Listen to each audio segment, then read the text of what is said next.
Baik, kita mulai. Bismillahirrahmanirrahim. Assalamualaikum warahmatullahi wabarakatuh.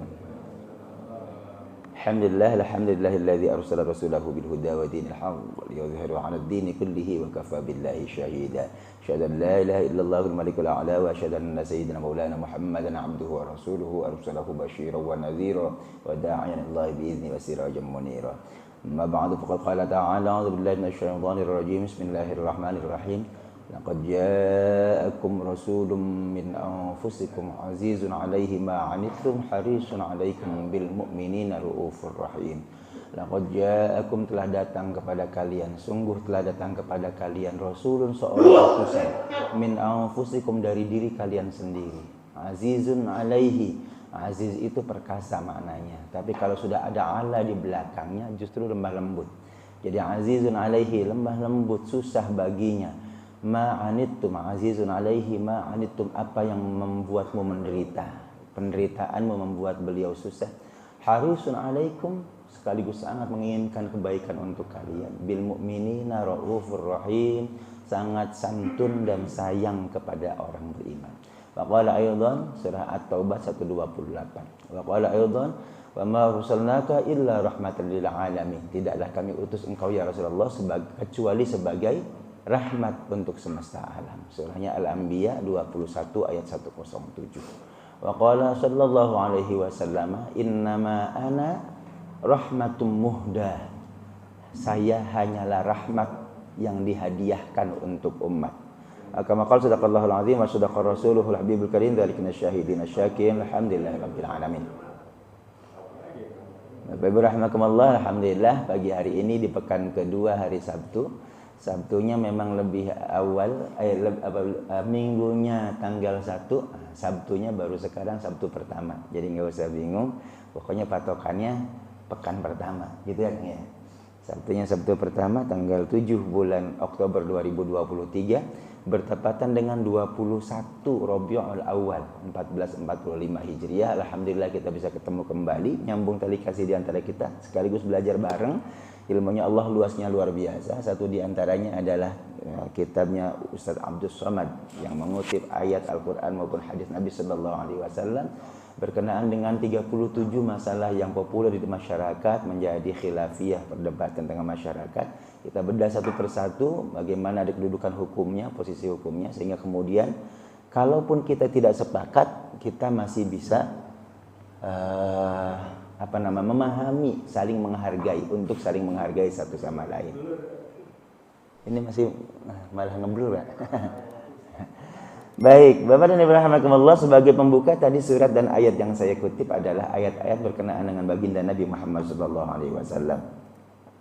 Ayatnya istimewa karena memang Nabi diajarkan oleh Al-Quran sebagai rahmat semesta alam, bukan pembawa rahmat saja. Bukan hanya Al-Qur'annya yang dibawa itu yang penuh rahmat. Bukan hanya Islamnya, agama yang dibawa yang penuh rahmat, tapi sosok baginda nabinya adalah rahmat. Wa ma arsalnaka illa rahmatan lil alamin. Nabinya itu sendiri, kehadiran baginda nabi adalah rahmat untuk semesta alam. Alhamdulillah kebetulan ketua DKM kita juga rahmat. Semoga kita semua dapat rahmat. Amin ya Allah.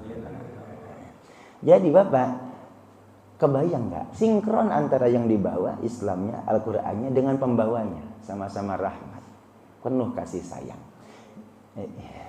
Nah, dari mana rahmatnya Allah itu? Minallah.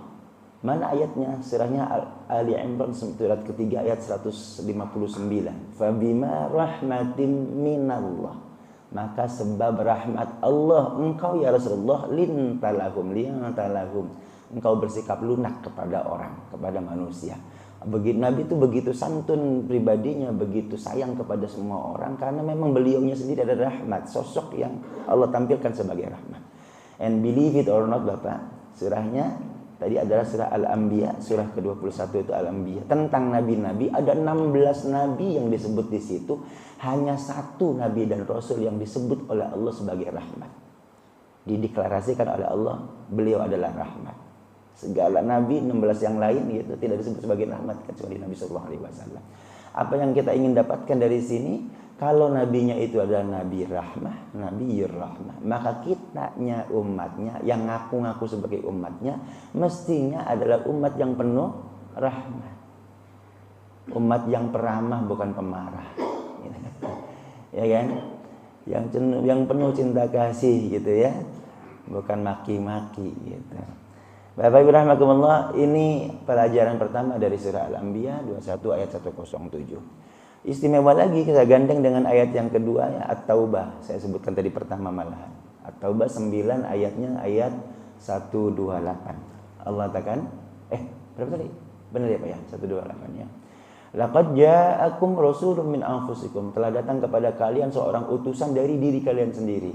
Laqad ja'akum itu pakai fi'il madhi menggunakan lam taukid dan qad. Lamnya taukid, qadnya juga taukid. Sungguh-sungguh telah datang kepada kalian. Nah, kata mufasir, sebagian mufasir mengatakan telah datang kepada kalian. Oh, berarti datangnya itu adalah keinginannya Nabi sallallahu alaihi wasallam. Benar. Tapi pada saat yang sama rasulun, seorang utusan. Utusan itu pasti arsalna, kami utus. Nabi datang bukan saja keinginan sendiri, tapi juga karena ditugaskan untuk membawa risalah. Apa maknanya ini? Maknanya adalah nabinya sendiri punya passion untuk menjadi juru dakwah. Udah gitu ditugasin oleh Allah untuk menjadi juru dakwah. Itu kira-kira sama dengan ikan dalam kolam. Udah mah ikan disuruh berenang.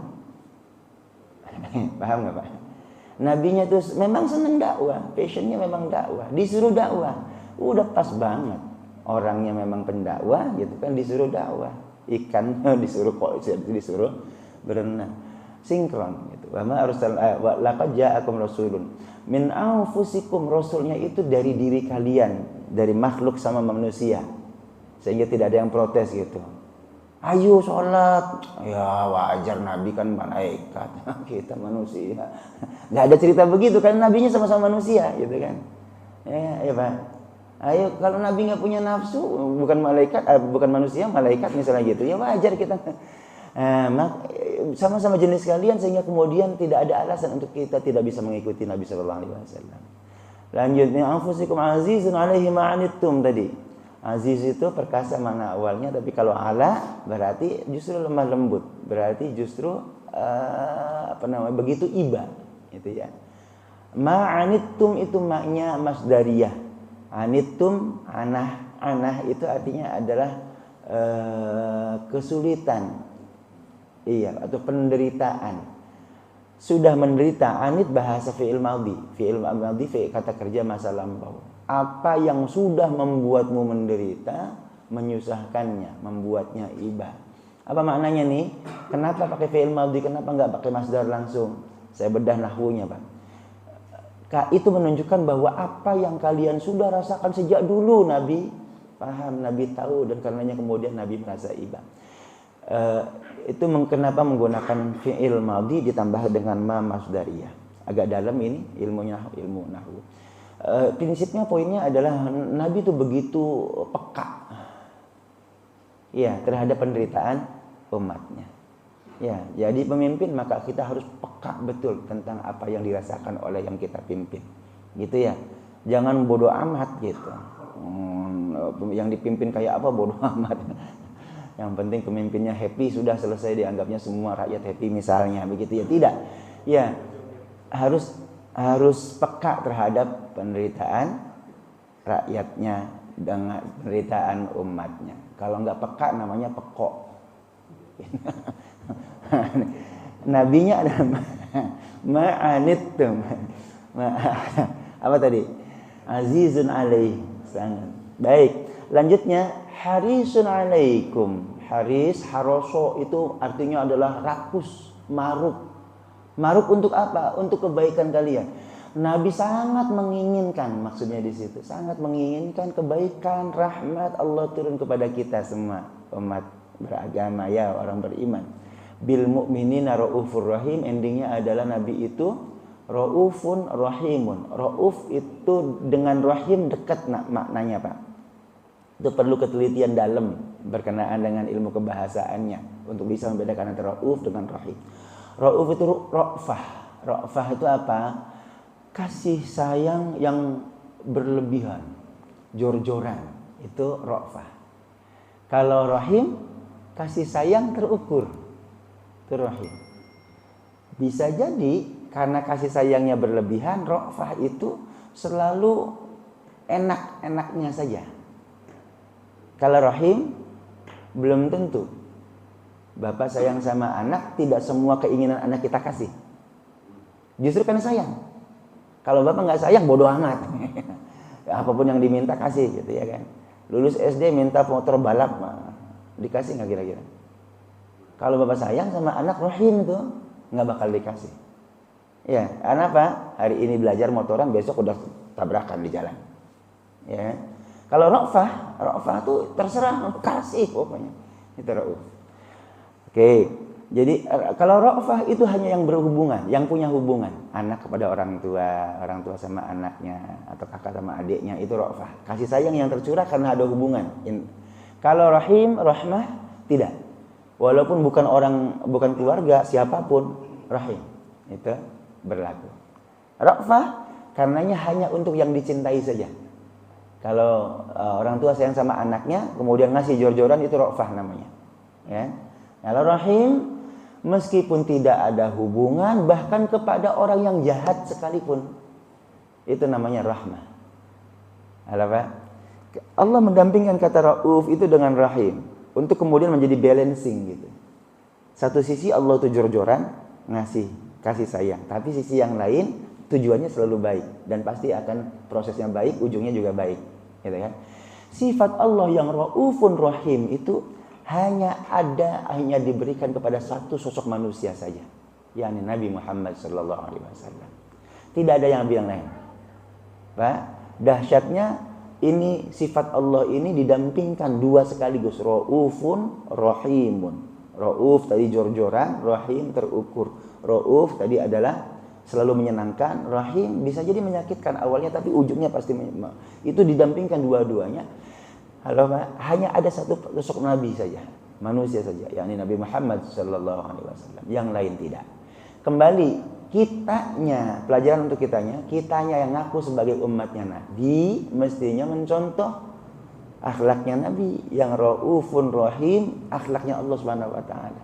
Sangat santun kepada siapapun, sangat sayang kepada siapapun. Santun itu bahasa terjemah Indonesianya ra'fah, rauf. Ra'fah santun. Santun itu dua maknanya. Santun itu artinya adalah apa Pak? Sopan. Tutur katanya santun berarti sopan. Santun juga bisa bermakna berehan. Cek Sunda mah berehan. Naon teh? Pamere. Suka ngasih-ngasih. Nah, berehan. Santunan. Nah, keluar kata santunan, gitu ya. Jadi santun itu satu orangnya sangat sopan. Yang kedua, senang ngasih orang. Itu ra'fah. Pemberi, betul. Dermawan. Ya. Itu ra'uf. Rahim sangat luas maknanya ya. Karena ujungnya selalu baik. Rahim bisa jadi hari ini terasa berat, menyakitkan. Seperti tadi anak kita uji dengan tidak dikasih apa yang mereka minta gitu, tapi kita tahu apa yang mereka butuhkan. Itu namanya rahim. Bapak dan Ibu rahimakumullah, ini dua ayat yang menjadi kunci bagi saya. Ini dahsyat karena mengajarkan kepada kita, bahkan sekaligus juga mempertontonkan di hadapan mata kita bahwa Nabi itu sosok yang penuh kasih dan sayang. Umatnya Nabi jangan sampai kebalikannya. Kalau betapa banyak hari ini yang ngaku sebagai umatnya Nabi tapi perilakunya kasar, beringas gitu ya. Menghancurkan, merusak gitu. Dan dahsyatnya menggunakan takbir tapi ngancurin orang. Ini nggak sinkron. Ucapan takbirnya, yang kedua nggak nyontoh sama nabinya. Ya, Bapak rahmatullah, termasuk pelajaran kita ini bukan ngajak perang, bukan ngajak berantem sama orang, bukan. Ya, pelajaran kita ini justru mengajarkan kesantunan. Karena semakin luas ilmunya, semakin luas bersikapnya. Semakin paham tentang apa perbedaan di tengah masyarakatnya, apa dalilnya masing-masing, insya Allah semakin bijak kita menghadapinya. menjadi raufun rahim, mengikuti akhlaknya Nabi Sallallahu Alaihi Wasallam yang bersumber dari Allah Subhanahu Wa Taala. Mudah-mudahan inilah yang akan kita dapatkan melalui pelajaran kita, menjadi pribadi yang santun, penuh kasih sayang kepada siapapun. Amin ya Allah rabbal alamin. Ala hadhihi ya kulli niyatin salihah ila hadratin Nabi Mustafa sallallahu alaihi wasallam. Al-Fatihah. A'udzu billahi minasy syaithanir rajim. Bismillahirrahmanirrahim. Alhamdulillahi rabbil alamin. Arrahmanir rahim. Maliki yaumiddin. إياك نعبد وإياك نستعين اهدنا الصراط المستقيم صراط الذين أنعمت عليهم غير المغضوب عليهم ولا الضالين آمين بسم الله الرحمن الرحيم رضيت بالله ربا وبالإسلام دينا بمحمد نبيا ورسولا ربي زدني علما وارزقني فهما آمين. Bismillahirrahmanirrahim. Bapak dan Alhamdulillah, kita sudah bedah panjang. Ada 2 bab yang kita sudah tuntaskan. Yang pertama tentang ikhtilaf, perbedaan, bahwa perbedaan itu selalu ada di zaman Nabi SAW, sahabat, sampai dengan para ulama khalaf, ulama modern. Ini kemudian berikutnya bisa jadi ada banyak orang beranggapan saat ini kalau Nabi tinggalkan, Nabi tidak lakukan, itu berarti dilarang. Ternyata tidak. Karena bisa jadi Nabi meninggalkan sesuatu bukan karena larangan, bukan dilarang, tapi satu faktor kebiasaan. Nabi nggak biasa makan, maka Nabi tidak makan bob. Kemudian khawatir memberatkan. Nabi mengajarkan kita untuk siwak, tapi tidak selalu, agar kemudian kita tidak terpaksa untuk melakukannya. Termasuk di dalamnya adalah tarawih. Ya, Nabi tidak full 1 bulan, cuma 3 malam saja ditinggalkan, agar kemudian tarawih tidak diwajibkan. Kemudian bisa jadi tidak terfikirkan, seperti membuat mimbar. Yang bikin mimbar justru adalah idenya perempuan. Nabi lupa bacaan atau rakaat, itu tidak berarti haram atau merubah syariat. Pertimbangkan gejolak pertimbangan gejolak masa, contohnya adalah bentuk Ka'bah. Bentuk Ka'bahnya Nabi Ibrahim itu memanjang. Sekarang kotak kayak kubus gitu ya. Zaman Nabi Ibrahimnya sebenarnya panjang kayak rumah gitu. Tapi oleh Nabi tidak diubah karena khawatir mengoyak keimanan orang Mekah yang baru saja masuk Islam. Kemudian yang terakhir masuk dari dalil umum. Semua kebaikan yang ada dalil umumnya, tidak perlu ditanyakan dalil khususnya. Ya, man qara'a Yasin fi lailatin asbaha maghfuran lah. Siapa yang baca surat Yasin pada 1 malam, maka Allah ampuni dosanya saat pagi hari.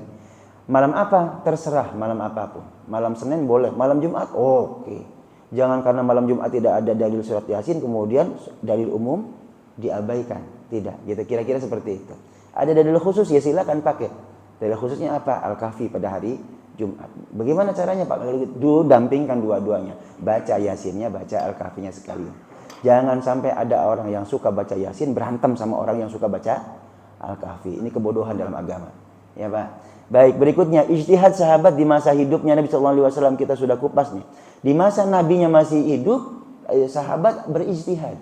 Tidak pernah dilakukan oleh Nabi, tidak pernah diajarkan oleh Nabi, tidak ditetapkan oleh Nabi, tapi para sahabat melakukan itu. Padahal tidak ada contohnya dari Nabi. Ada sebutkan ada 9 macam yang sudah kita bedah. Salat sunnah wudu Bilal bin Rabah, salat sunnah sebelum dieksekusi ada namanya Khubayb. Al-Ikhlas sebelum salat yang lain, Imam Masjid Kuba. Al-Ikhlas setelah salat yang lain, Imam pasukan perang. Al-Ikhlas sepanjang malam, Qatadah bin Nu'man. Kemudian doa iftitah, Allahu Akbar kabira walhamdulillahi katsira subhanallahi bukratan wa asila. Itu sampai dengan ayat tadi wasilah itu bukan ajaran Nabi, tapi sahabat yang mengucapkannya. Kemudian apalagi redaksi doa, Allahumma inni as'aluka annalakal hamd. La ilaha illa anta. Itu ternyata sahabat Nabi sallallahu alaihi wasallam. Doa ba'da salat tidak harus saklek ngikutin mana hadisnya, enggak.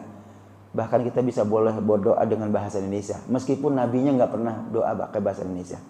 Ya, Pak. Kalau yang penting substansinya masih pada koridor dalil umum. Ya kan? Yang baik-baik yang diminta gitu. Ya, Pak.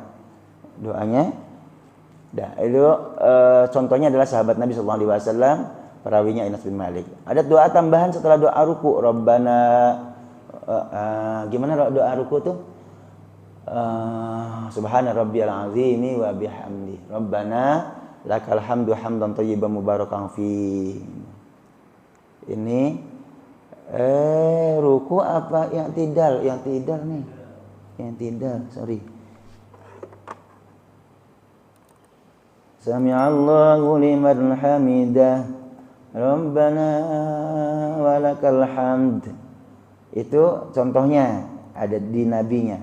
Lalu ditambahkan hamdan thayyiban mubarakan fi. Itu sahabat Pak awalnya. Ya. Lalu yang terakhir yang dibahas adalah ijtihad di masa Nabi masih ada adalah ruqyahnya orang para sahabat Nabi, pelakunya pamannya Kharijah bin As-Salat At-Tamimi, meruqyah orang gila, resepnya 2 kali 3. Kayak obat, 2 kali 3, 2 kali Al-Fatihah selama 3 hari, pagi dan petang. Disembur tuh orangnya yang gila itu, dia kumpulkan ludahnya kemudian sembur. Gitu. Itu bukan jangjawokan. Itu adalah contohnya paman Kharijah bin As-Salat At-Tamimi. Sembuh Pak, 3 hari. Pak saya lakukan kok nggak sembuh? Beda yang siapa yang bacanya sama beda ludahnya. Kalau kita bau jigong doang. Beda ya. Iya, kalau orang sudah dekat dengan Allah Subhanahu wa taala kan sudah di hadis Nabi sallallahu alaihi wasallamnya ada kan ya.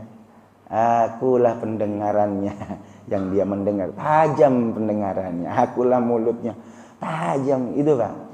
Jadi Allah sudah dekat dengan Allah Subhanahu wa taala, bahasa kita seperti ahli hikmah ya. Weruh sejeron yang winara gitu. Ini orang Indramayu Cirebon yang tahu. Weruh sejeron yang winara tahu Pak? Nah, apa maknanya? Weruh itu tahu sejeron yang winara gitu. Tahu lubuk hati orang. Orang datang, oh kamu tuh begini. Ya beda Pak ketajamannya. Jangan dianggap, oh ini musyrik ini. Oh. Bapak kalau nggak tahu ilmunya jangan memvonis orang. Ya kan? Orang bisa, ya Pak, teknologi sekarang bisa jebol rekening bank, ya kan, misalnya masuk ke rekening kita, ngerampok duitnya bank gitu. Kitanya nggak kemana-mana. Kalau kitanya nggak ngerti coding, nggak paham gitu ya, apaan tuh, bohong gitu. Tanyakan sama beliau. Ahlinya paham gitu. Dulu saya kaget juga tuh baca ada satu informasi gitu. Anak muda lulusan SMA belum kuliah. Maaf saya sebutkan etnisnya Cina gitu ya, orang Cina. Jebol rekeningnya Bill Gates. Dewa komputer. Buat apa? Untuk memperkaya diri? Enggak. Dia ambil uangnya untuk belanja online. Dibeliin apa Pak? Dibeliin CD. Celana dalam. Oke. Itu CD dikirimin ke rumahnya Bill Gates. Online semuanya. Halo Pak? Pernah dengar informasinya? Kalau kita mah gimana kok bisa sih begitu? Udah kejadian, bukan hanya kok bisa.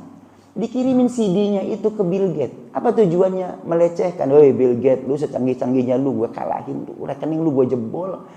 Bukan untuk mengambil keuntungan, bukan. Untuk ngirimin, menunjukkan betapa lemahnya gitu loh. Sistem security-nya Windows misalnya. Halo Pak? Itu sampai di sidang, tahu nggak Pak? Masuk persidangan, vonis hakimnya gimana? Ini anak muda dianggap anak gila. Lu stres loh. Orang terkaya sedunia bertahun-tahun dijebol rekeningnya hanya cuma ngambil untuk beli CD doang gitu. Kebayang nggak Pak? Kalau kita mungkin yang bisa memiliki kemampuan itu, kesempatan pindahin semua rekeningnya ya, ya. Dianggap gila Pak. Akhirnya kemudian bebas dari hukum. Memang kan mirip-mirip antara orang yang jenius dengan gitu ya. Bapak rahmatullah, ini contoh-contoh. Jadi kalau kita nggak tahu hukumnya jangan menghakimi. Wala taqfu ma laisa laka bihi ilm.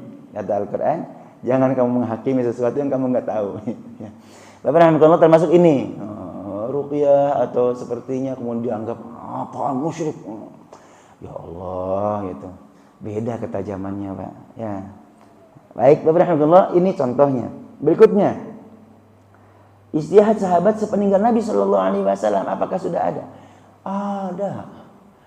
Agak singkat yang ini pengumpulan Al-Quran, kita sudah paham Bapak riwayatnya Pak. Awalnya adalah idenya Umar bin Khattab ketika perang Yamamah.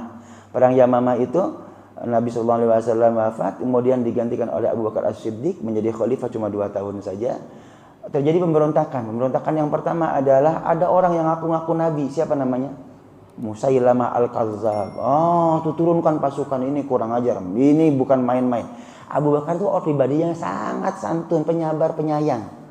Tapi kalau sudah urusan akidah, urusan agama, no.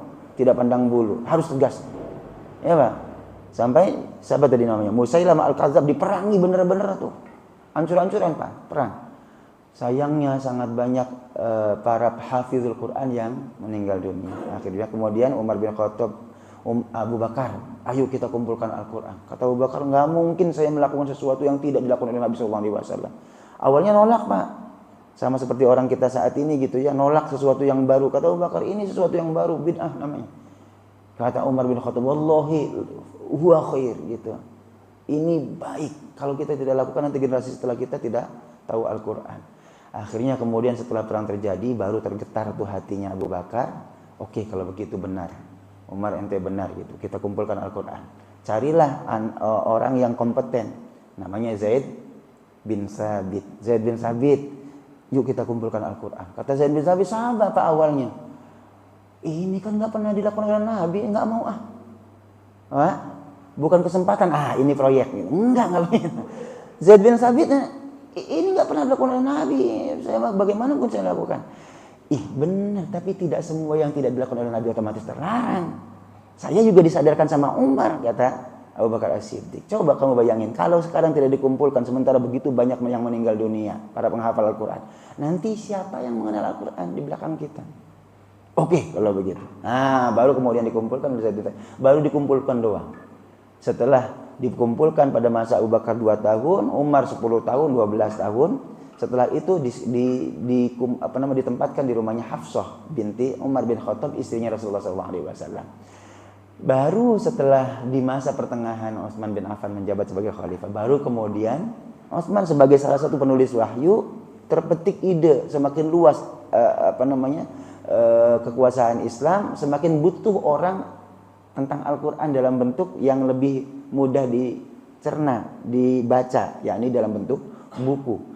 Maka yang sebelumnya hanya dikumpulkan dalam bentuk tulang belulang, pelepah korma, kulit binatang, akhirnya kemudian dijadikan menjadi satu kesatuan, ditulis di sebuah buku. Pimpinan penulisan Al-Qur'annya, kodifikasi Al-Qur'an sama orangnya, Zaid bin Sabit. Ya, Bapak rahimakumullah, dibuatlah 4 kopi, 4 salinan, kemudian disebar ke masing-masing pusat peradaban Islam saat itu. Itu belakangan jadi sesuatu yang baru. Di masa Nabi nggak ada Al-Quran dalam bentuk buku, ya Pak. Kalau kita menganggap sesuatu yang baru pasti bid'ah dan dolalah, sesat neraka, Al-Quran yang kita pegang itu sesuatu yang baru. Di zaman Nabi tidak ada, ya Pak. Ini ijtihad sahabat setelah Nabi SAW. Kemudian tarawih berjamaah 23 rakaat. Umar bin Khattab orangnya. Siapa pelakunya? Umar bin Khattab. Siapa yang diminta untuk jadi imam pertama? Ubay bin Ka'ab. Umar datang malam Ramadan ke masjid, orang kaya manuk dara. Tahu manuk dara? Burung dara. Burung dara matokin biji jagung tuh, Pak. Masing-masing sholat pribadi masing-masing gitu. Ada yang jamaah cuma 1-2 orang melintir gitu, berkelompok. Ini gimana, kata Umar? Umat kok nggak kompak? Ibadah aja nggak kompak. Gimana urusan negara, gimana urusan ekonomi?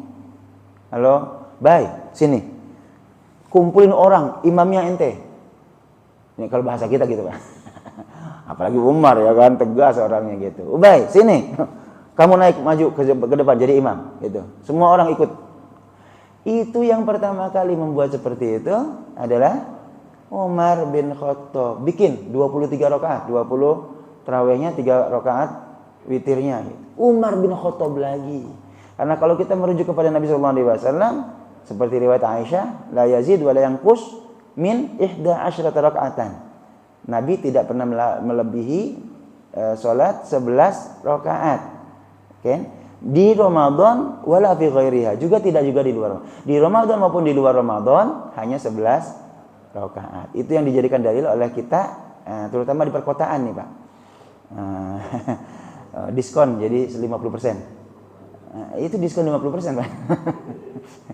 Ya, di 11 rakaat dari 23 rakaat jadi 11 kan diskonnya. Diskon 50%. Bapak alhamdulillah. Nah, zaman nabinya begitu. Nabi pernah ngimamin sholat tarawih, iya. 2 malam, menurut riwayat yang paling banyak cuma 3 malam. Malam keempat ditungguin udah nggak keluar lagi. Apa tujuannya? Tadi, jangan sampai jadi kewajiban memberatkan umat, gitu ya. Nah, di masa Umar bin Khattab sebagai khalifah kemudian beliau mengambil keputusan. Keputusannya keputusan hukum, gitu kan? Berurusan dengan kompetensi beliau sebagai pemimpin umat, gitu, sebagai khalifah.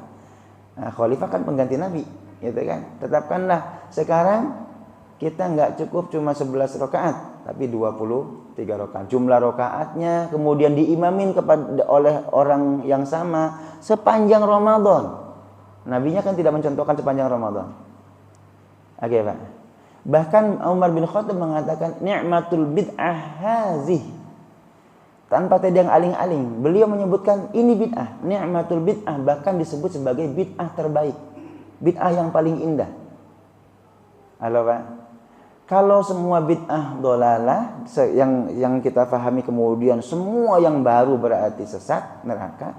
Umar bin Khattab menyebut apa yang dilakukannya, keputusan hukumnya itu adalah bid'ah. Kenapa kau berani menyebutkan bid'ah? Umar bin Khattab tahu tidak semua bid'ah itu adalah sesat. Bid'ah yang dimaksudkan sesat oleh Nabi itu adalah bid'ah yang menyelisihi syariat. Kalau tidak menyelisihi syariat, enggak, bukan sesat, gitu. Makanya beliau menyebutkan bid'ah secara jelas. Karena bid'ah itu bukan hukum. Bid'ah itu adalah hanya menyebutkan sesuatu yang baru. Hukumnya bisa wajib, bisa sunnah, bisa mubah, bisa makruh, bisa haram. Tergantung lihat-lihat apa yang dilakukannya. Ya kan? Ustaz, itu kullu bid'ah dhalalah, bunyinya redaksi hadisnya kullu, semua, setiap, berarti semua dong gitu. Enggak semua kullu kemudian berarti semua. Al-Qur'an beberapa ayat menyebutkan ada kami berikan kepadanya semua kekuasaan. Nabi Sulaiman. Apa Nabi Sulaiman menguasai Indonesia? Enggak, Indonesia belum ada saat itu, mah. Itu Ustaz ada buktinya, ada Sulaiman gitu. Itu. belum sampai sini. Wa ataitum min kulli ma sa'altumu. Allah berikan kepada kalian apa yang kalian minta, semua yang kalian minta. Semuanya itu di situ apa? Satu. Yang kedua adalah likulli syai'in mustasnayat. Segala sesuatu, ini redaksi kaidah bahasa, sesuatu pasti ada pengecualiannya. Kalau bahasa hukum ada disersi. Itu keputusan hukum yang boleh diambil oleh penegak hukum ketika dianggap lebih baik daripada yang seharusnya. Misalnya kemacetan begitu luar biasa, polisi boleh tuh ngatur meskipun lampu merah kamu jalan, boleh nggak? Jadi ada pengecualian. Kalaupun maka kullu bid'ah kita sudah belajar kemarin dulu bahwa kullu bid'ah itu umumul bid'ah. Secara umum sesuatu yang baru berkaitan dengan ibadah agama, yes. Hati-hati, iyyakum wa muhdatsatil umur, bahasanya hati-hati. Secara umum, tapi tidak berarti semua. Seperti yang dilakukan oleh Umar bin Khattab, berarti ternyata tidak, gitu ya. Beliau menyebutkan sendiri bid'ah. Ya, ni'matul bid'ah hadhi. Ini bid'ah yang terbaik. Berarti ada bid'ah yang baik. Bahasanya Umar bin Khattab, ni'matul bid'ah. Kalau kita telisik riwayatnya, orang pertama yang menyebut ada bid'ah yang baik adalah Umar bin Khattab. Beliau menyebutkannya ni'matul bid'ah. Baru kemudian setelah itu di masa Imam Syafi'i beliau mengatakan ada bid'ah mahmudah, bid'ah terpuji. Dijelaskan oleh Ibnu Hajar Al-Asqalani, bid'ah yang terpuji itu adalah bid'ah hasanah. Namanya bid'ah hasanah. Yang modern menyebutkan bukan bid'ah hasanah, tapi sunnah hasanah. Meskipun tidak dicontohkan langsung oleh Nabi, tapi ruhnya sejalan dengan perintahnya Nabi. Substansinya seirama dengan ajaran Nabi. Maka disebut bukan jangan bid'ah, biar orang nggak bingung. Kok ada bid'ah hasanah sih? Biar nggak bingung, maka sebutkan itu sunnah hasanah. Apa? Bapak alhamdulillah, Ini contoh yang kedua setelah peninggalan Nabi sallallahu alaihi wasallam. Kemudian ada takbir berjamaah di Idul Adha. Di salat Idul Adha itu, kalau Idul Fitri kan sepanjang malam Pak ya, sampai besoknya gitu. Idul Adha bagaimana? Takbirnya putus ketika sholat. Selesai sholat udah nggak takbir lagi, gitu kan? Kecuali saat menyembelih, Bismillah ya Allahu Akbar, itu ya. Boleh nggak takbiran sepanjang hari? Boleh. Yang nyontohin siapa? Umar bin Khattab lagi. Umar bin Khattab haji. Kemudian di Yaumun Nahar beliau bertakbir pagi, duha sampai lewat zuhur. Masih takbiran tuh. Allahu Akbar, Allahu Akbar. Diikuti oleh jamaah haji saat itu sampai ke Mekah Haram gitu, ikut takbirnya. Ini contohnya Nabi nggak ada. Kenapa kok Umar bin Khattab berani melakukan? Karena tidak ada larangan.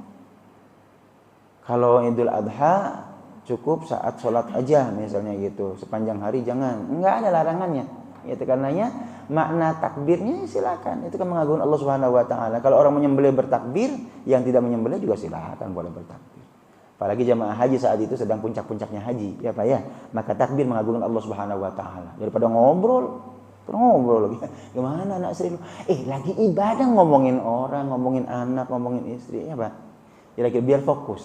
Berikutnya adalah doa qunut subuh sebelum ruku buatan Umar, kemarin sudah tahu. Allahumma iyyaka na'bud wa laka nusalli wa nasjud.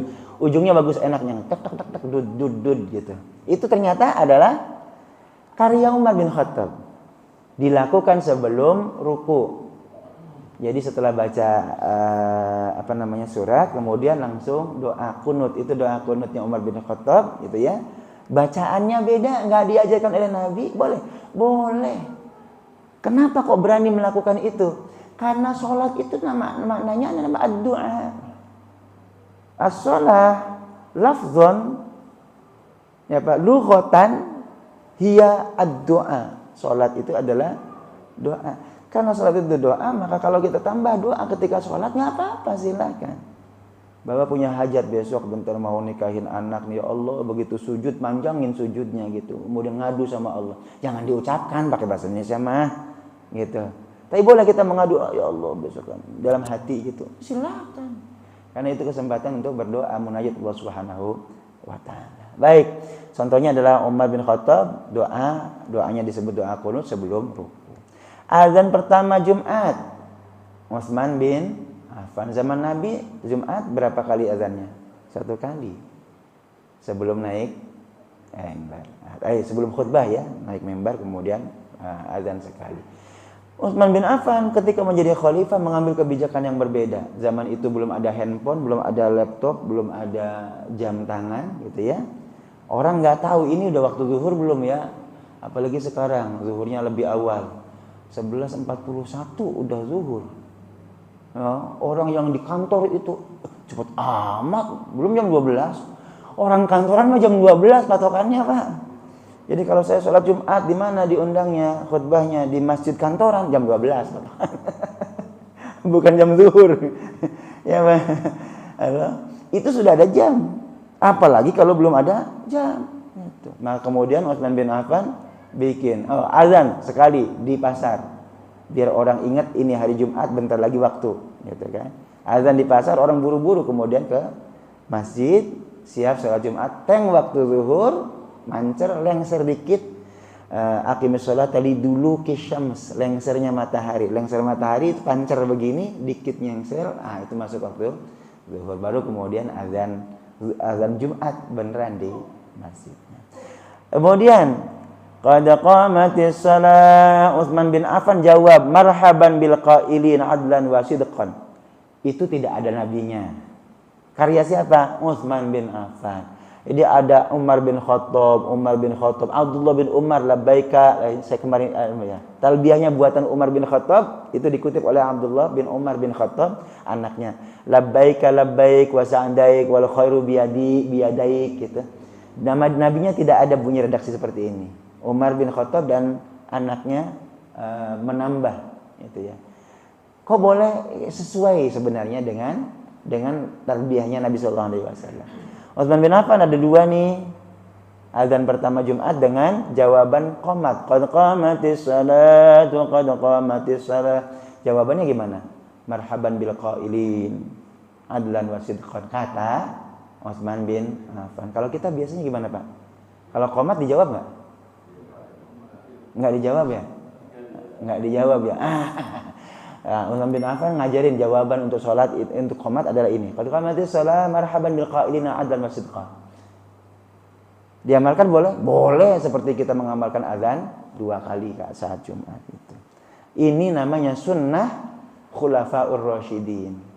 Alaikum bisunnati wa sunnatil khulafair rasyidin min ba'di. Kalian harus berpegang kepada sunnahku dan sunnah khulafaur rasyidin setelahku. Ada dasarnya, Pak. Bukan karena yang lain gitu. Ada dasarnya.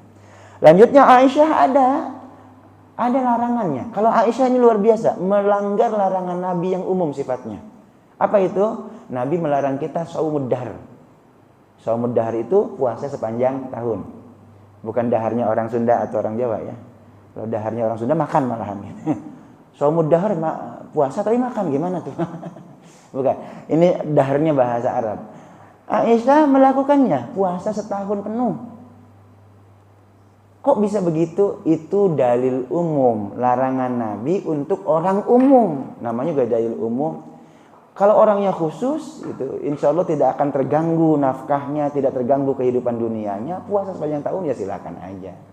Seperti Aisyah radhiyallahu anha. Kalau kita, saya termasuk di dalamnya gitu, masih dinas, pontang-panting, puasa setiap tahun, akhirnya lemes, nafkah keluarganya terbengkalai. Itu yang dilarang oleh agama. Gitu ya, bukan puasanya itu sendiri, tapi efek yang ditimbulkannya. Nabi itu sangat menjaga, Pak. Jangan gara-gara orang pengen taat ibadah, kemudian mengabaikan kewajiban yang lain. Kemarin kita sudah belajar tuh, ada 3 orang yang datang ke Nabi gitu kan, rumah Nabi, kemudian pengen tahu bagaimana ibadahnya Nabi. Pulang dari situ 3 orang ini punya tekad masing-masing. Nabi puasanya luar biasa. Saya pengen puasa sepanjang tahun. Dilarang sama Nabi. Nabi sholat malamnya luar biasa. Saya pengen setiap malam sholat malam. Nggak ada ceritanya tidur. 2. Yang ketiga, Nabi ibadahnya luar biasa, nggak terganggu sama keluarganya. Saya pengen nggak mau nikah seumur-umur. Biar fokus ibadah saja. 3-tiganya dilarang sama Nabi, Pak. Nabi tentu lihat siapa orangnya. Ya model kamu mah. Itu kira-kira. Kalau kamu puasa setiap hari, mencret udah. Keluargamu nanti hancur. Jangan. Yang dilihat orangnya, Pak. Emang di umum itu memang gitu, tapi Nabi lihat orangnya siapa. Gitu kira-kira. Baik, membaca 12.000 tasbih semalam. Siapa? Abu Hurairah. Nabi mengajarkan itu, mencontohkan itu? Tidak. Abu Hurairah melakukannya sepeninggal Nabi. Teriak pada pagi dan petang, namanya juga Abu Hurairah. Zahabal lail wa ja'an nahar, dan seterusnya. Tiap pagi mengingatkan orang, "Hoi umat." Di zaman itu belum ada toa. Sekarang pakai toa, Pak. Contoh mengingatkannya apa? Pagi sebelum subuh diingatkan, "Assalatu wassalamu alaik ya imam al-mujahidin ya Rasulullah." Tarhim namanya. Itu dilarang sama kita sekarang, gimana? Ada contohnya, Abu Hurairah nyontohin. Zahabal lail wa ja'an nahar. Mungkin redaksinya bukan itu, tapi prinsipnya ngingetin orang. Woi rakyat, mau subuh nih, bangun. Ingetin orang. Begitu bulan puasa, Ramadan gitu, sahur, ngingetin orang. Nggak boleh gitu. Masa nggak boleh? Tuh udah ada contohnya Abu Hurairah. Ya, Pak. Tentu kearifan kesantunan lokalnya dipakai gitu ya. Ada kesepakatan bersama antar masyarakat. Enggak apa-apa, Pak. Orang ngingetin orangnya setengah jam sebelum subuh, ya oke, wajar. Ya, Pak. Tapi kalau jam 2 pagi, ya jangan, enggak begitu juga kali. Gitu. Kalau jam 2 pagi ya jangan. Itu waktunya orang istirahat gitu kan. Tapi setengah jam sebelum subuh, tarhiman itu bagus. Kalau nabinya ngingetinnya pakai azan. Azan pertama sebelum subuh. Azan kedua baru waktu subuh. Nah, kita tarhiman. Poinnya sebenarnya sama, ngingetin orang seperti Abu Hurairah lakukan. 1000 tasbih sebelum tidur. Abu Hurairah sebelum tidur selalu baca 1000 tasbih. Makanya Abu Hurairah bikin bundelan. Ada kain yang dibundel tali yang dibundel-bundel gitu, 1000 bundelan. Lalu dipakai buat tasbih. Subhanallah, subhanallah, subhanallah. Sebelum tidur selalu baca 1000 kali. Karenanya bundelannya 1000. Itu yang kita sebut sekarang tasbih. Dari siapa contohnya? Abu Hurairah itu contohnya. Dilarang sama Nabi? Enggak. Sahabat ingkar? Enggak. Orang sekarang apaan tasbih itu peninggalan orang Hindu tuh. Tuh lihat orang Hindu, para rahibnya kalungin tasbih gede-gede, segede jengkol. Itu orang Hindu banget. Kapan Abu Hurairah belajar agama Hindu? Kapan Hindu masuk di Mekah, Pak?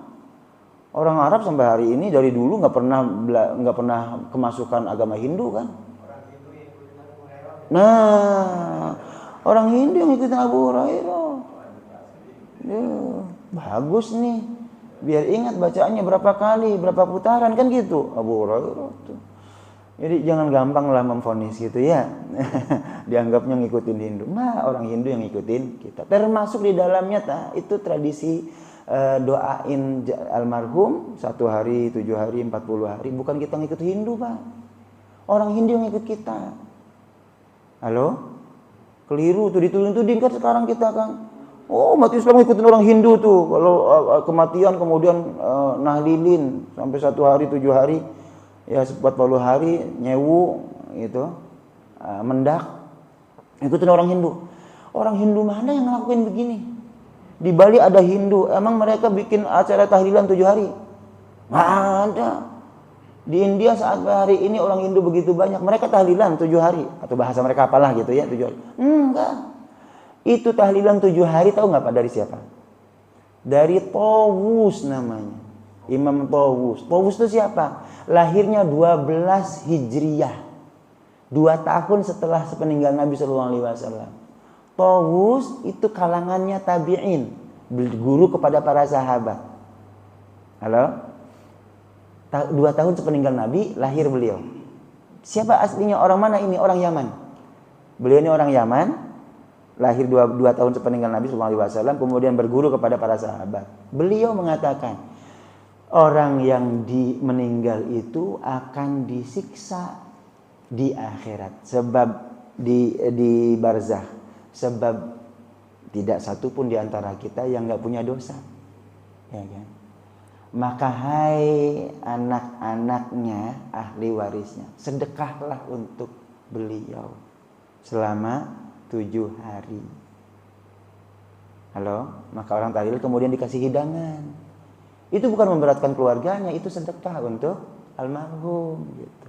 Contohnya siapa yang ngajarin? Tawus namanya, Imam Tawus. Kalangan tabi'in, Pak, boleh diikuti? Iya jelas. Ya kan? Itu namanya khairul qarni, summa qarnun ba'di, summa qarnun. Masih salaf itu. Oke. Yang 40 hari siapa? Ada. Lahirnya bareng tahun yang sama dengan Tawus. Namanya kalau nggak salah Ubaidillah. Ntar dikoreksi lagi. Nah, di pelajaran kita juga ada pada babnya nanti gitu. Orang mana? Lahir di Mekah. Orang Mekah. Kalau yang barusan Tawus itu Yaman, yang ini di Mekah. Ahli Mekah, asli orang Mekah. Kalangan siapa berarti beliau? Berguru pada sahabat, berarti dia tabi'in. Kata Imam Tawus, kita disiksa 7 hari di barzah itu untuk orang yang baik-baik. Orang baik sekalipun juga ada dosanya, gitu kan? Kalau kita macam orang nih yang lebih banyak boroknya daripada baiknya gitu, bukan baik tapi borok gitu. Baik, keburukannya, boroknya, buriknya gitu, daripada kebaikannya. Bukan 7 hari, Bos. Berapa hari? 40 hari. Maka sepanjang waktu itu doakan keluargamu yang meninggal. Gitu. Gitu kata siapa? Kata tabi'in, Pak. Kapan itu? 2 tahun sepeninggal Nabi, 12 Hijriyah. Mereka kemasukan Hindu kali, boro-boro dari mana Hindunya. Halo Pak, jadi Masya Allah, ternyata itu bukan ajaran orang lain, itu berasal dari tabi'in. Kita ikuti, iya memang itu barulah bagian dari baginda Nabi, sahabat, tabi'in, sampai dengan tabi'in masih tercover di dalamnya, gitu ya. Baik, itu contoh. Ini berkaitan dengan amaliyah kita, Pak. Jadi ternyata bersumber dari para sahabat dan tabi'in. Berikutnya, tulisan Al-Quran untuk perlancar persalinan seperti 7 bulanan. Itu sumbernya dari Ibnu Abbas. Pelajaran kita terakhir kemarin sampai di sini nih.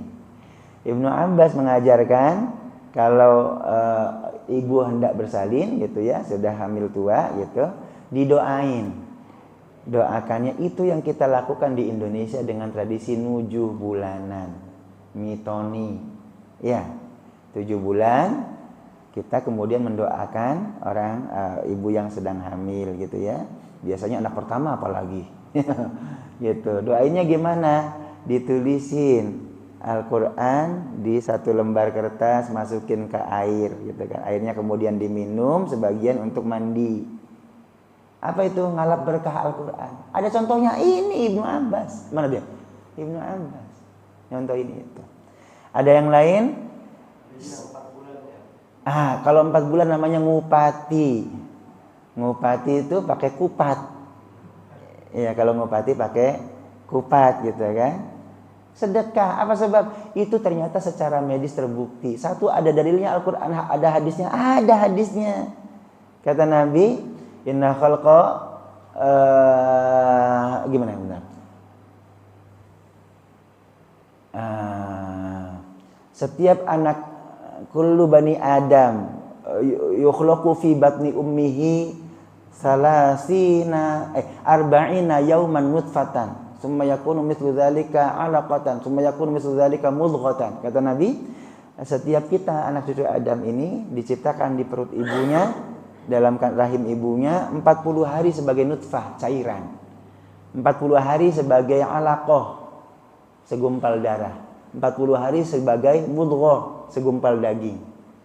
Inna khalqa bani Adam, gitu bahasanya ya.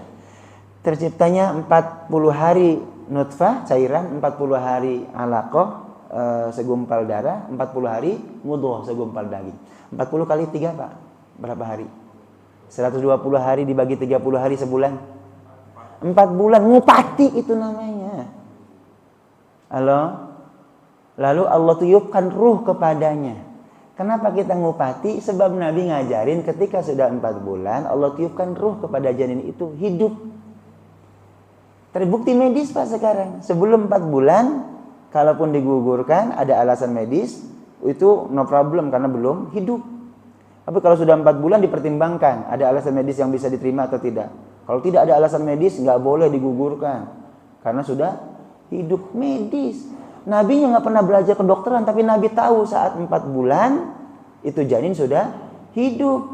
Orang kita ngupati, syukuran. Karena janinnya sudah hidup, itu berbagi. Kupatnya kemudian dimakan rame-rame sama sanak saudara tetangga. Sedekah. Sedekah itu tadfa'ul bala. Ya kan, menghindari yang buruk-buruk gitu. Harapannya semoga selamat sampai persalinan lancar. Itu doa isinya. Nggak boleh, Nabi nggak pernah. Hanya gara-gara Nabi nggak melakukan itu kemudian kita nggak boleh? Enggak. Ini doa. Kok masa doa nggak boleh? 7 bulan tadi Pak, ada yang mitoni. Karena kalau 7 bulan insya Allah bisa selamat. Bahkan kalau kita bilang kalau bulannya bulan ganjil tua. Jadi kalau 7 bulan insya Allah bisa selamat meskipun namanya prematur gitu ya. Halo Pak, secara medis sekarang terbukti usia kandungan 6 bulan itu aman. Apalagi sudah masuk 7 bulan insya Allah bisa itu. Ada risiko konflik, iya betul karena masih prematur, tapi masih potensi hidup normal sampai dewasa gitu. Itu medis ilmiah Pak sekarang buktinya. Baik. Dulu diajarkan oleh Ibnu Abbas pakai doa-doa. Kalau di kampung saya cari kelapa kuning yang masih kecil, ditulisin di rajah tuh. Ditulisin ayat Al-Quran, kemudian secara simbolis diturunkan di perutnya si ibu itu. Blojol gitu. Harapannya mudah-mudahan persalinannya lancar seperti jatuhnya si kelapa muda tadi gitu dari rahim ibunya, kira-kira begitu, dari perut ibunya. Simbolis Pak, biar lancar gitu ya. Orang sekarang masih mengamalkan? Ada lagi. Boleh mengamalkan? Silakan. Ada siraman segala macam gitu. Aurat Ustaz, ya auratnya yang ditutup, bukan siraman yang diharamin gitu lah kira-kira. Jadi ada contohnya dari Ibnu Abbas. Oke, nah sekarang kita tuntaskan hari ini sampai dengan poin ke-17. Ini semua dilakukan sepeninggal Nabi oleh para para sahabat. Masih sahabat di levelnya Pak? Masih sahabat. Nanti setelah ini kita akan bicarakan yang di setelah sahabat, bukan sahabat, di belakang hari. Banyak contohnya ada. Saya siapkan nanti bagannya seperti ini biar gampang mencernanya. Ya. Abdullah bin Az-Zubair berganti cara sholat malam, berdiri atau ruku saja atau sujud terus-menerus sampai subuh. Namanya orangnya adalah Abdullah bin Zubair. Abdullah bin Zubair sholat malamnya dibagi 3. Malam ini sholat malamnya berdiri sepanjang malam. Baca apa? Al-Quran. Hafal Al-Qurannya. Ya, kalau nggak hafal gimana? Taruh di depan situ, nggak apa-apa. Ya Pak, baca dari Al-Fatihah sampai dengan An-Nas tuh Pak. Gempor. Ada yang melakukan itu? Apakah Nabi begitu? Enggak, Nabi sholat seperti biasa. Ada rukuknya, ada sujudnya gitu kan. Abdullah bin Zubair berdiri terus sepanjang. Ya karena memang ada dalil umum Pak.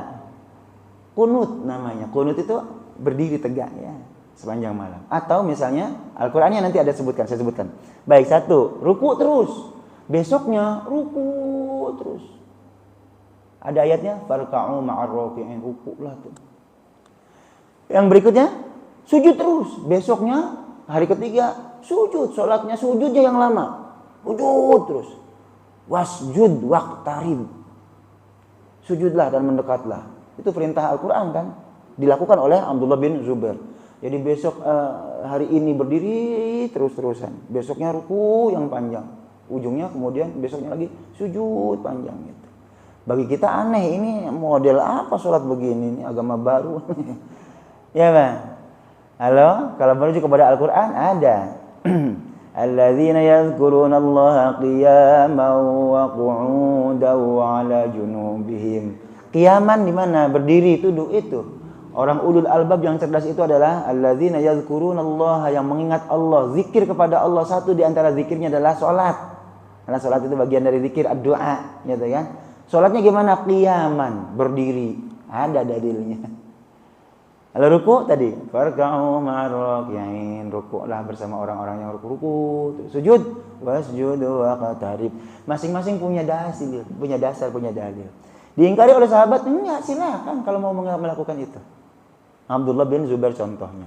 Lanjutnya, Abdullah bin Umar, anaknya Umar bin Khattab, tambahan wa barakatuh. Pada mana? Bacaan tahiyat. At-tahiyatul mubarakatuh sholawatut thayyibatu lillah. Assalamualaikum ayyuhan nabiyyu wa rahmatullahi wa barakatuh. Itu tambahannya Abdullah bin Umar. Bapak baca? Catat, itu adalah camtannya Abdullah bin Umar. Boleh? Boleh.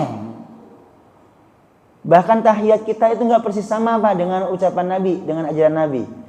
Kalau kita bagaimana bunyinya? At-tahiyyatul mubarakatuh sholawatut thayyibatu lillah. Itu menurut satu hadis. Ada hadis yang lain, at-tahiyyatu lillah washolawatu wat thayyibat. Bingung kan? Ini ajaran baru lagi nih. Itu sunnah Nabi. Kita aja nggak tahu. Ternyata bacaan bunyi tahiyatnya Nabi itu beda.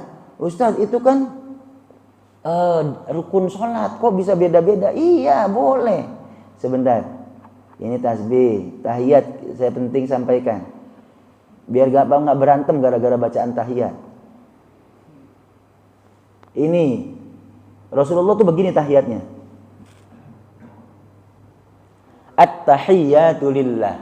As-sholawatut thayyibat. Aneh ya? Assalamualaikum ayyuhan nabi wa rahmatullahi wa barakatuh. Ya, ada wa barakatuh di sini. Ibnu Umar, zidtu fiha wa barakatuh. Kata Ibnu Umar, ini wa barakatuh tambahan saya. Awalnya bagaimana? Assalamualaikum ayyuhan nabi wa rahmatullah. Wabarakatuhnya tambahan saya kata Umar bin Khattab. Ini ya. Qala Ibnu Umar zitu wah. Lalu yang keduanya assalamu alaina wa ala ibadillahis sholihin. Asyhadu an la ilaha illallah wa asyhadu anna Muhammadar Rasulullah. Itu syahadatnya Nabi. Syahadatnya Ibnu Umar zitu fiha wahdahu la syarikalah. Asyhadu an la ilaha illallah wahdahu la syarikalah wa asyhadu anna Muhammadan abduhu wa rasuluh. Ininya kesininya sama dari Nabi SAW, tapi ada tambahan wahdahu la syarikalah. Itu tambahan dilakukan oleh Ibnu Umar sepeninggal Nabi. Boleh? Silakan. Karena sesuai dengan sunnahnya Nabi sebenarnya gitu. Halo Pak, Ibnu Umar bukan khalifah loh. Anaknya Umar yang jadi khalifah adalah Umar bin Khattab, gitu ya. Kalau berdasarkan pada alaikum bisunnati wa sunnatil khulafa'ir rasyidin min ba'di, Ibnu Umar bukan khalifah. Boleh kita ikuti? Boleh. Halo Pak. Jadi tahiyatnya Nabi beda ya. At-tahiyatu lillah, as-salawatu thayyibat, assalamu alayka ayyuhan nabiy wa rahmatullah. Assalamu alayna wa ala ibadillahi salihin. Asyhadu an la ilaha illallah wa asyhadu anna Muhammadan abduhu wa rasuluh. Digabung dengan ini Ibnu Umar, at-tahiyatu lillah, as-salawatu thayyibat. Assalamu alayka ayyuhan nabiy wa rahmatullahi wa barakatuh. Asyhadu an la ilaha illallah wahdahu la syarikalah wa asyhadu anna Muhammadan abduhu wa rasuluh. Sama persis dengan bacaan kita? Enggak sama persis. Boleh? Boleh. Ada banyak redaksi lain, Pak, tentang tahiyat. Ya. Berikutnya kembali ke sini. Assalamu alayna min rabbina. Ibnu Mas'ud. Ibnu Mas'ud menggunakan bunyi tahiyat, redaksi tahiyat, tapi bukan assalamu alayka ayyuhan nabiyyu wa rahmatullahi wabarakatuh. Assalamu alayna wa ala ibadillahi sholihin. Ada tambahan min rabbina. Assalamu alayna min rabbina. Ibnu Mas'ud ini.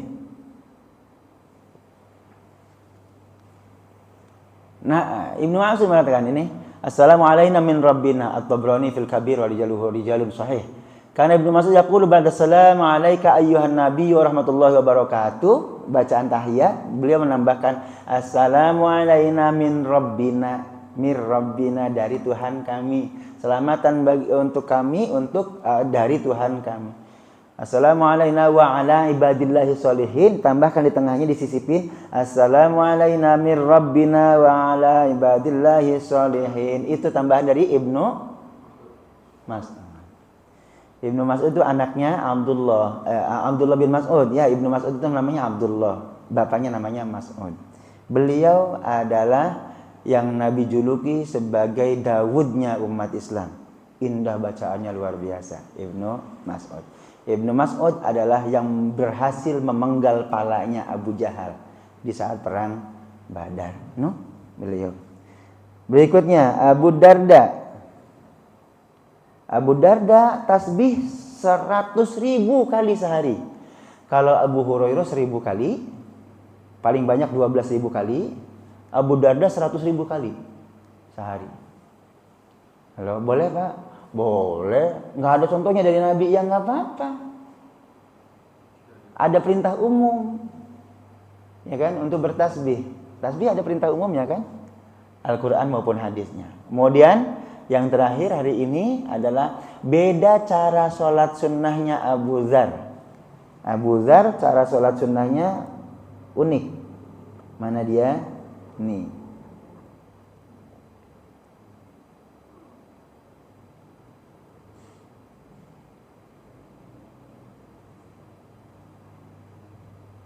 Saya bacakan contohnya dari Mutarrif namanya, rawinya. Ia berkata, saya duduk bersama beberapa orang Quraisy. Seorang laki-laki datang, ia melaksanakan sholat, ruku dan sujud. Ia tidak duduk. Saya katakan, demi Allah, saya tidak tahu apakah orang ini tahu ia berhenti pada bilangan genap atau ganjil. Mereka berkata, mengapa engkau tidak datang dan mengatakan itu kepadanya? sholat, ruku dan sujud, ya, tapi tidak duduk.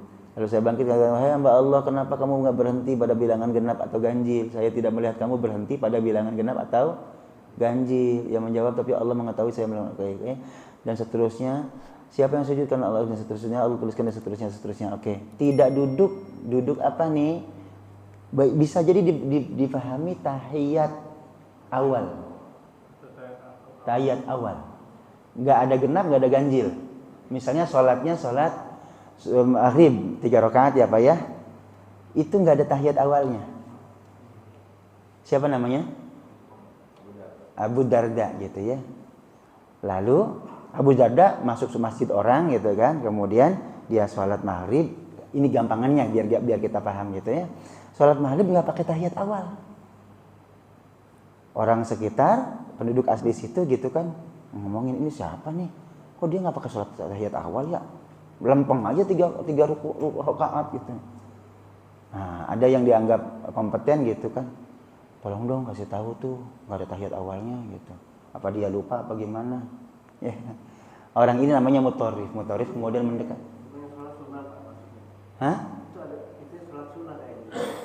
Contohnya ya mana? Kalau ya yang ini sebentar. Ia melaksanakan sholat. Sholatnya nggak disebut sih Pak. Sholat apa Pak? Nggak ada disebutkan sholat sunnah. Oh sholat sunat ya. Oh ya ada ini ya. Di sininya sih tidak ada. Oke. Anggaplah ini biar gampang lah sederhananya. Sholat sunnah oke, siap sholat sunnah ya Pak ya. Sholat sunnah. Tapi betul Bapak, tahiyat awal di sholat wajib itu bukan rukun. Kalaupun tidak ada tahiyat awalnya sah sholatnya. Barangkali kita menganggap yang nggak tahu ilmunya, waduh ini agama baru nih. Bapak boleh buktikan baca kitab fikihnya, apakah tahiyat awal itu bagian dari rukun? Gimana kan? Masih ingat ya? Sunnah. Ulangi, jangankan sholat sunnah, apalagi sholat sunnah. Sholat wajib sekalipun, mohon saya dikoreksi kalau salah. Seingat saya, pernah belajar dulu gitu, sholat tahiyat awal itu bukan rukun. Jadi kalaupun kita melewati sholat tahiyat awal, sah sholatnya. Apalagi lupa, alasannya beda ya. Kalau lupa mah jelas lebih sah lagi. Itu apalagi sholat sunnah gitu. Ditegur sama mutorif tuh gitu. Coba kasih tahu dong itu orang, gimana sih sholat kok nggak ada tahiyat awalnya gitu. Terus ngobrol-ngobrol, tapi saya dengar Nabi Nah, kata beliau nih bahasanya. Tapi Allah mengetahui, saya telah mendengar Rasulullah bersabda, siapa yang sujud sumbernya Rasulullah SAW. Tapi Rasul nggak nyalahin. Kok Rasul nggak nyalahin? Sahabat dong. Dia baru balik kemudian ke teman-temannya, malu gue, taunya sahabat Nabi. Ya, Pak, yang ditegur lebih tahu, lebih ilmu daripada yang negur gitu. Ya Pak, nggak taunya orangnya adalah Abu Darda. Itu sebab tahiyat di tengah itu bukan wajib, bukan rukun ya. Kalaupun ditinggalkan sah salatnya. Untuk kita yang belum tahu itu dianggap sebagai kesesatan bisa jadi ya. Makmumnya subhanallah. Begitu nggak mau diingetin subhanallah, mufarokoh dia. Misahkan diri. Ya oke. Tapi Pak, tentu kita perlu bijak ya. Kalaupun misalnya mau melakukan yang berbeda seperti ini gitu ya, sendiri, jangan jamaah. Kalau jamaah jadi imam, ya, ini bikin agama baru ntar fitnahnya. Bijaksana. Iya, bahaya ya. Seperti Nabi menghindari sesuatu meskipun benar agar kemudian tidak menimbulkan chaos di tengah masyarakat gitu ya. Inilah kebijaksanaan hukumnya. Baik, alhamdulillah. Sampai di sini Pak pelajaran kita tentang perilaku sahabat Nabi dalam hal ibadah loh ini, ibadah semuanya gitu, sepeninggal Nabi sallallahu alaihi wasallam. Kalau sebelumnya saat nabinya masih ada, sekarang setelah nabinya tiada. Nanti kita akan belajar tentang yang berikutnya. Amalan yang dilakukan sepeninggal Nabi bukan oleh para sahabat tapi para ulama setelahnya. Oke. Apa semuanya dibenarkan? Tidak. Catat terakhir adalah bukan berarti kita membenarkan semua, bukan, tidak. Itu dibenarkan kalau sesuai dengan tuntunan syariah secara umum. Kalau menyalahi tuntunan syariah, maka kita tolak. Contohnya mana? Adalah contohnya ini. Marwan tuh saat itu menjadi Amir Madinah. Masanya dinasti Muawiyah bin Abi Sufyan, Yazid bin Muawiyah. Marwan jadi Amir itu gubernur kalau bahasa kita sekarang di Madinah. Pernah bikin sholat id tapi berbeda dengan Nabi. Khutbahnya sebelum sholat id. Seperti sholat Jumat.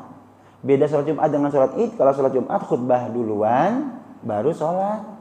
Kalau id, sholat duluan, baru kemudian khutbah di belakang. Marwan mengamati kalau sholat duluan, begitu khutbah orang pada kabur. Marwan kemudian bikin kebijakan. Saya kan presiden di sini, gubernur di Madinah. Kita bikin sholatnya ganti kayak sholat Jumat, khutbah duluan, baru kemudian sholat. Ini menyalahi syariat gak, Pak? Menyalahi syariat. Kalau ini mengubah syariat, dilawan itu, Pak. Nggak diem sahabat. Marwan, Anda memang gubernur, tapi jangan main-main dengan urusan ibadah. Ibadah itu bukan urusan kekuasaan, ibadah itu urusannya Tuhan, gitu loh. Terus gimana dong? Jangan begitu, nggak boleh. Tetap seperti sunnah Nabi. Gimana tuh? Sholat dulu kalau id, baru kemudian khutbah. Jadi bukan berarti serba boleh, bukan. Selama tidak menentang syariat, sejalan dengan syariat, silahkan. Tapi kalau sudah melawan syariat, mengubah syariat, jangan. Sholat subuh 2 rakaat sepanjang sampai dengan kiamat, gitu ya. Jangan diubah-ubah. Itu urusannya ibadah. Kira-kira seperti itu, Pak. Jadi kemudian tidak membiarkan semua dibolehkan, gitu ya. Tapi ada tuntunan. Alhamdulillahirabbil alamin. Mohon maaf panjang waktunya sampai dengan jam 6 baru selesai. Barangkali dialognya bisa kita lanjutkan nanti ya Pak ya. Karena kelihatannya sudah pada laparan, sarapan. Ya Pak, baik. Saya sekaligus mohon pamit nanti karena hari ini ada hajat keluarga besar kami berkumpul di rumah Nyewu almarhum kakak. Doanya mudah-mudahan beliau min ahlil khair, Pak. Luar biasa jasanya. Ya dosen, ya kiai ulama gitu ya. Beliau adalah ketua IPHI untuk Tangerang Selatan, Ikatan Persaudaraan Haji Tangerang Selatan, sangat dekat dengan umat begitu. Kehilangan sekali. Hari ini hari ketiganya, tahun ketiganya gitu. Kami namanya Nyewu ya. Kami pulang kampung sekeluarga besar gitu untuk mendoakan beliau ya. Orang tua sengaja memang mengundang semua keluarga agar kemudian ini menjadi momen gitu, mengingatkan, mengenang jasa beliau gitu, menjadi kebaikan dan sekaligus menjadi wasiat untuk kami adik-adiknya untuk melanjutkan perjuangan beliau. Mudah-mudahan beliau termasuk min ahli khair insyaallah, surga jannatul naim tempatnya. Amin rabbal alamin. Al-Fatihah. A'udzu billahi minasyaitonir rajim. Bismillahirrahmanirrahim. Alhamdulillahirabbil alamin arrahmanir rahim maliki yaumiddin. Iyyaka na'budu wa iyyaka nasta'in ihdinas siratal mustaqim siratal ladzina an'amta 'alaihim ghairil maghdubi 'alaihim waladdallin. Astaghfirullahaladzim ya maulana na'budu wa sallallahu ala sayyidina habibina syafi'ina maulana Muhammad wa sallim rabbil alamin hamdas syakirin hamdan yuwafi wa yukafi mazidah. Rabbana lakal hamdu kama yanbaghi li jalali wa 'azimi sultanik. Allahumma shalli wa sallim ala sayyidina Muhammad wa ala ali sayyidina Muhammad. Allahumma rabbana zalamna anfusana wa illam taghfir lana wa tarhamna lanakunanna minal khasirin. Rabbana la tuzigh qulubana ba'da idh hadaytana wa hab lana min ladunka rahmah innaka antal wahhab. Allahumma ighfir lana wa li ikhwanina alladhina sabaquna bil iman wa la taj'al fi qulubina ghillan lil ladzina amanu rabbana innaka ra'ufur rahim. Allahumma rabbana hab lana min azwajina wa dhurriyyatina qurrata a'yun waj'alna lil muttaqina imama. Rabbi ij'alni muqimas shalah min dhurriyyati rabbana wa taqabbal du'a. Rabbana taqabbal minna innaka antas sami'ul 'alim tub 'alaina innaka antat tawwabur rahim. Rabbana atina fid dunya hasanah fil akhirati hasanah wa qina adzaban sallallahu alaihi Muhammad wa ala alihi wa sahbihi wasallam. Subhana rabbika rabbil izzati amma yasifun. Salamun alal mursalin walhamdulillahi rabbil alamin. Alhamdulillahi rabbil alamin. Subhanallahi bihamdika asyhadu an la ilaha illa anta astaghfiruka wa atubu ilaik. Assalamu alaikum warahmatullahi wabarakatuh.